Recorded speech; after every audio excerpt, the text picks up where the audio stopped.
Please welcome back Nelson Yeo. Thank you.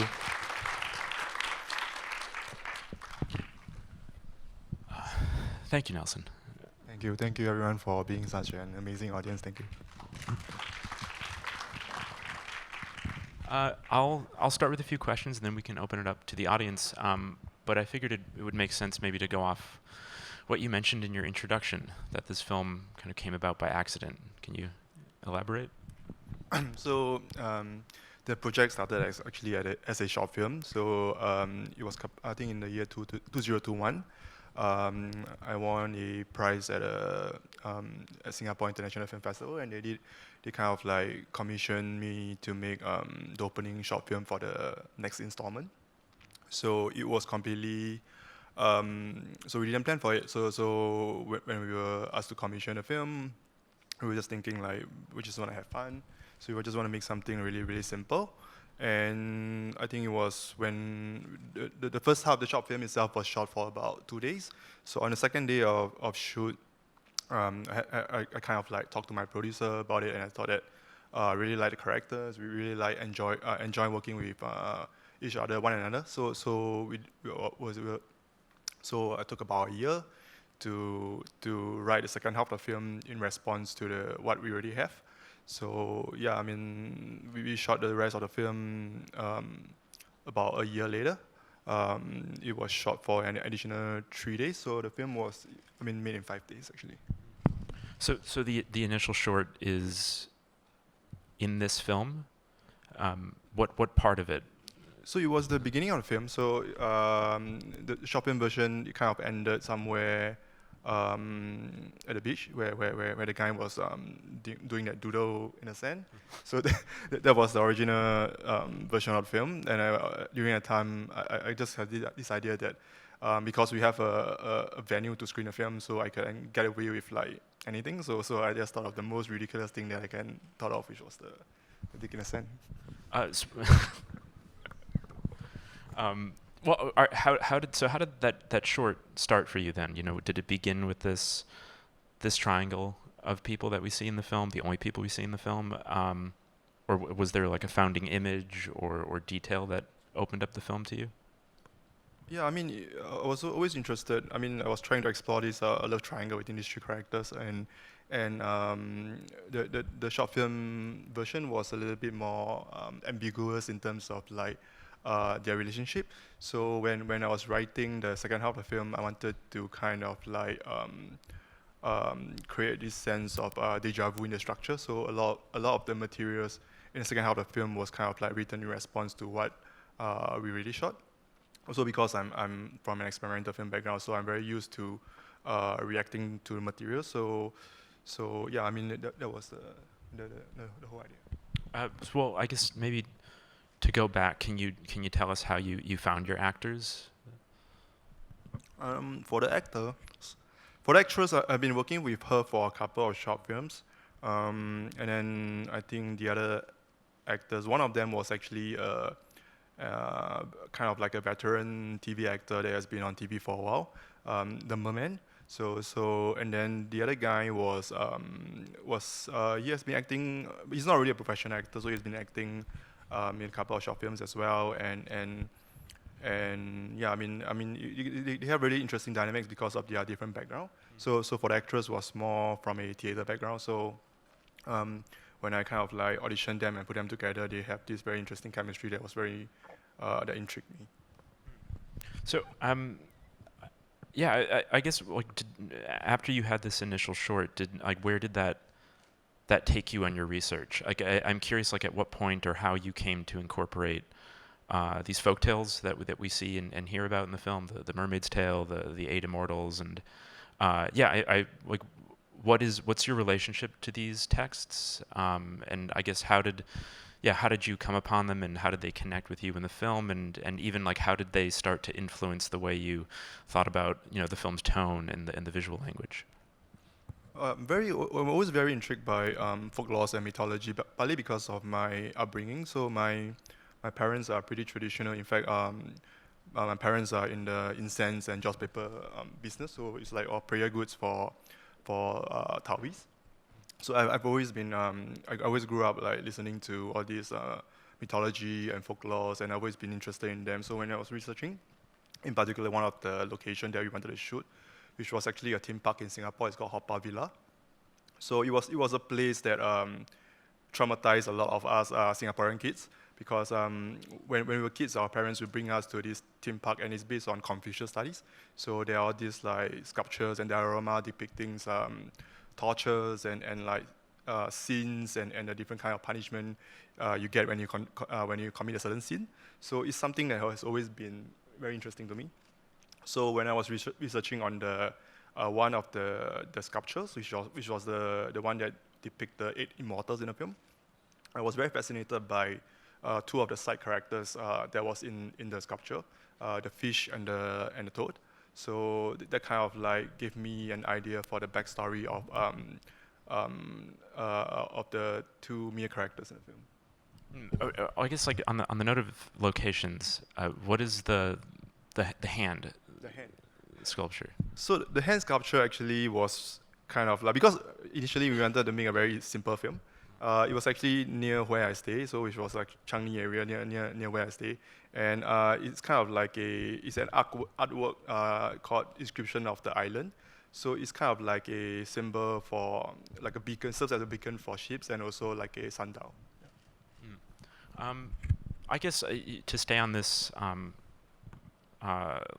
topic of the folklore and how it sort of defined your visual language, can you talk about the sequence that we see towards the end after the talking fish, of essentially the sort of the visual description of the 8 immortals? How did you, at what point did that kind of montage sequence occur to you, and how did you approach that?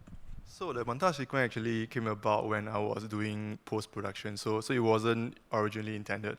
It was like I think I was working with my editor back and forth in terms of the edit. Then suddenly one day these images came to me, and I was like, I wanted to try something a little bit different. So I kind of like played a little bit with archival and stock materials, and initially I wasn't really sure whether I should incorporate it into the film. So I kind of showed it to my producer, and they felt like it really it felt strongly about those montages, and I decided in the end to include it in the film.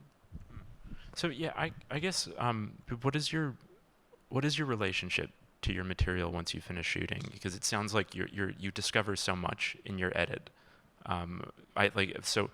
You wrote, as I understand it, you wrote a short film, and you shot it over 2 days, and then a year later you shot the rest of the film. Well, I guess maybe before we get to the edit, can you pinpoint in what ways the film changed, or just your initial your relationship to that initial short film changed between, a year? I guess for this particular film, because I used to be very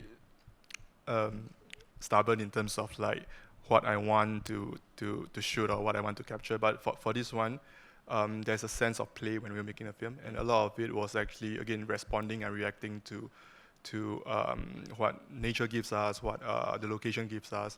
So even for the scene with the rain, it was actually completely unplanned. So it was during shooting, then it started raining, and a lot of times I'm kind of like I have to react to what nature gives me. So for this particular film, it was kind of like the process was very fluid. So there was nothing. A lot of it is just reacting to what I feel and what I see. And so did quite a bit of the film change in the edit? I guess I'm thinking about this in relation to just repetition throughout the film, which I think you play with in pretty different and funny ways. I mean, there's like on a thematic level, there's this idea of past lives, of folk tales and archetypes kind of manifesting in the present, but even down to the level of dialogue where characters are sharing these lines about their first cigarette. So I'm just curious, like what about repetition appealed to you? How did it become like a central interest for you in the film? And what in your eyes, what did you see repetition evoking? I guess I mean it's basically the whole idea I was trying to explore was about how we remember things, or rather how we chose to remember certain memories or moments in our own unique way. So the repetition was kind of like the characters going through a certain event and how they choose to remember it in their own way. So that was the initial idea for the repetition. And yeah, I mean, that's basically the core idea behind the structure of the film as well. We can open it up to the audience if there are questions. Yep. We'll have a mic come to you in a minute. First off, this is such a, even though it's still comedic at times, I think it's a very beautifully shot film. I think, you know, I think the question that I have is that the first half of the film is sort of set in this hotel-esque area. Meanwhile, the other half is set in a very forested part of, very forested part of the country. So I was just wondering why that shifted change. Is it because of the folklore tale that you were going for, or was it for another reason? Well, I mean, I didn't really like specifically chose the idea of like changing it to the forest or the jungle.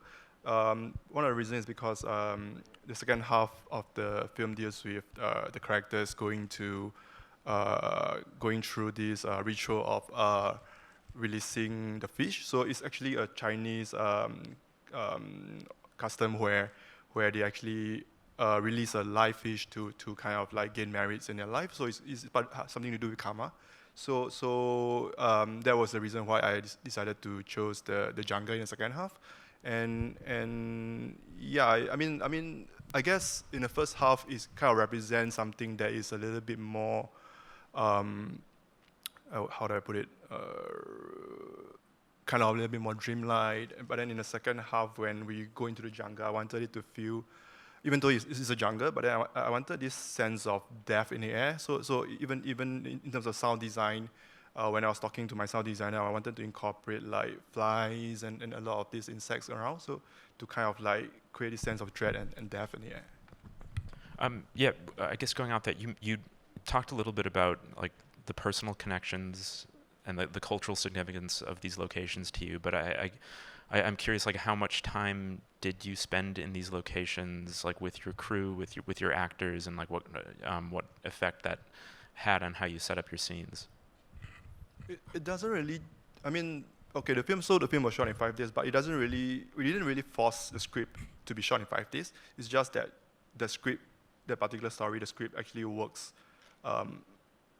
It works for 5 days. So we didn't really like force everyone to yeah. So yeah. I mean, and also when we started like figuring out the language of the film, the use of the zooms, actually it turns out to be a very liberating process for everyone, the cast and the crew, because the actors don't have to worry too much about hitting certain marks. A lot of times the camera itself is just kind of like reacting to the actors, and yeah, the process ended up being very liberating and for everyone involved. Did you enjoy like working this quickly? So everything happened really fast for me. I mean, the film was made, finished. We have our picture locked and we submitted it for film festival, like almost like in May, June last year. So everything happened really fast. So I even up to now, I cannot really comprehend what's going on. Like even having this film here is just, it's been quite magical. The journey has been quite magical itself. But it does sound like that constraint you did find creative solutions. I mean, for example, you're talking about using zooms and working with your cinematographer on like, refining the visual language to kind of accommodate the time constraints. Do you feel like you would have gone somewhere totally different had you had even a bit more time? I haven't really thought of that. Yeah, I haven't really thought about it, but yeah, I guess the whole process has been quite fluid. So I'm glad that I made this film, and it's quite an interesting. I mean, it's a learning process. Every film for me is a learning process. It's a journey. So I mean, to even have made this film itself is actually quite an important point in my life. So yeah. Okay. You can take that question right there.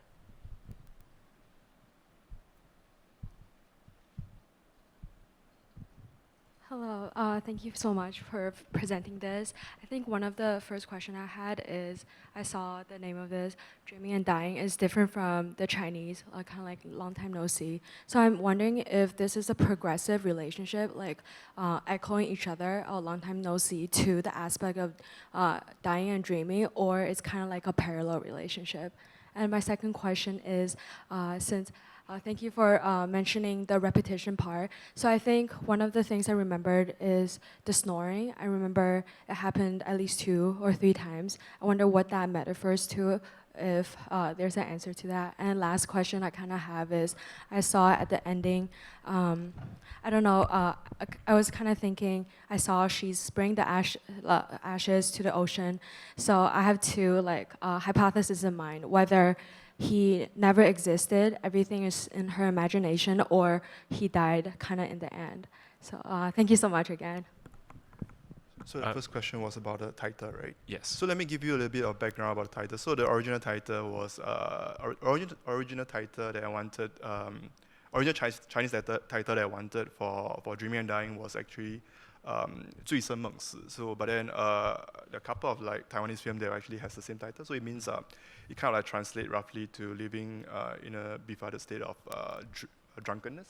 So it's quite close to the English title, but so the Hao Jiu Bu Jian, which is the Chinese title, actually comes about when we were shooting the second half of the film, and I remember we were all back at the same location that we shot previously, which was the statue, the finger statue, and the first thing that everyone said to one another was actually long time no see, Hao Jiu Bu Jian. So we decided to keep that as a Chinese title. So that's the origin of the English and the Chinese title. And second question was in regards to the... I didn't quite, it was regarding repetition, but Repetition. a specific scene that I didn't quite catch. The snoring? Yeah, so the idea of the snoring came about, actually came about because it was kind of like a playful thing that I wanted to kind of just like play with the idea that sometimes when you watch like a slow movie or film and then the audience start falling asleep, so that was my original inspiration. But then I was also playing with the idea that I kind of like wanted to have the wife be inside the husband headspace. So the idea that he kind of, I mean, there's one moment where she was in the cave. It was kind of like, I mean, she's inside his headspace. So that was the idea behind the snoring. The third was about I guess maybe the meaning or what led you to end it on this sequence of scattering the ashes. I would like to keep the ending open-ended because that was, I mean, my original intention. So I mean, it's up to the audience to interpret. Yeah. Yep. There's a question right here.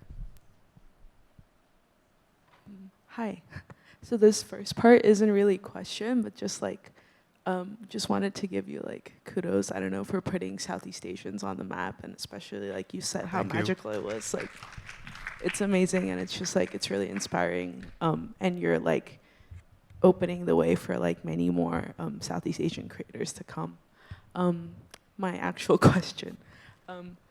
I noticed that you mentioned before that your parents ran like the incense and also just like the smoke paper business, and that's why it's so pervasive in the film. But like, what about the merman folklore, or like what other, what made you like pick and choose these certain like folklores to put in the movie?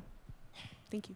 Yeah, so one of the idea behind the mermaid actually came from Haw Villa as well. You see, I mean, there's one scene where she was walking and there were those like mermaid statues. At the same time, I mean, the character itself, the wife was actually reading kind of like a trashy romance novel. So I kind of like, that kind of like originated from there. And that also kind of like, yeah, that's it lah. Yeah, so even there were, I know that the merman's tail itself is actually like really trashy looking, but then we did toy with the idea of like making it look better, but then I during the post-production process, I was like, since she's already reading something that is kind of like a trashy romance novel, so why don't I keep the lo-fi trashy aesthetic to the film, and that kind of like kind of like follow throughout.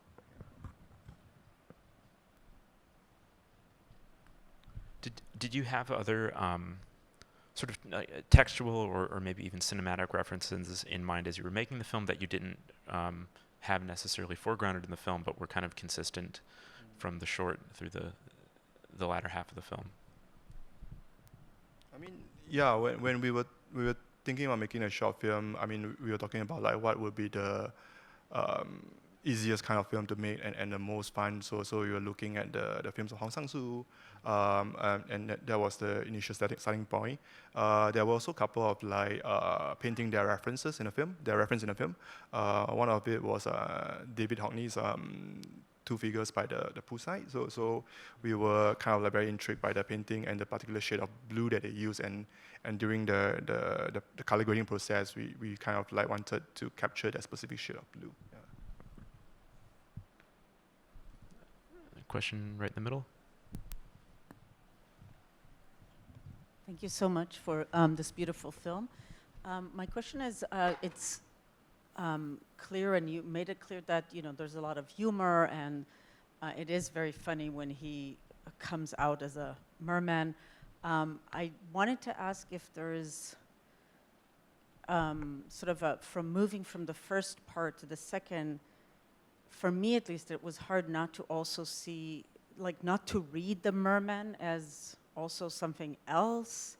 I guess I'm asking if there's more to it than the folklore and the fish. I guess I was trying to understand. At the beginning, it was clear that there is a tension of the relationship between them, and then it kind of, the point where it becomes very clear is when she kisses him, right? And he says that he has misguided her all this time. So I wanted to know if that's related. Is him being a merman what he misguided her about? Or is it supposed to be open? Or any thoughts about that?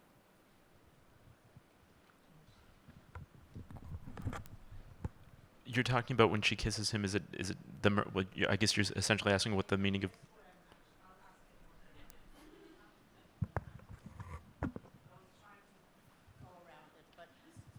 Maybe it was just me, but I thought this was a very homoerotic film, and so I was trying to understand if it was just me or is it a homoerotic film. Yeah, there are definitely some. The characters itself, the love triangle between the three of them. They're pretty much like in love with one another. So yeah, there is that homoerotic undertones to it. Also, I was playing with the idea of what we call the unreliable narrator. So you're not really sure whose memories or whose dream it is. So I wanted the film to feel like that way actually. This idea of being in a dream and not being sure whose memory it is. I think, unfortunately, we're out of time. But Nelson, thank you so much for being here Thank you for your very film. much.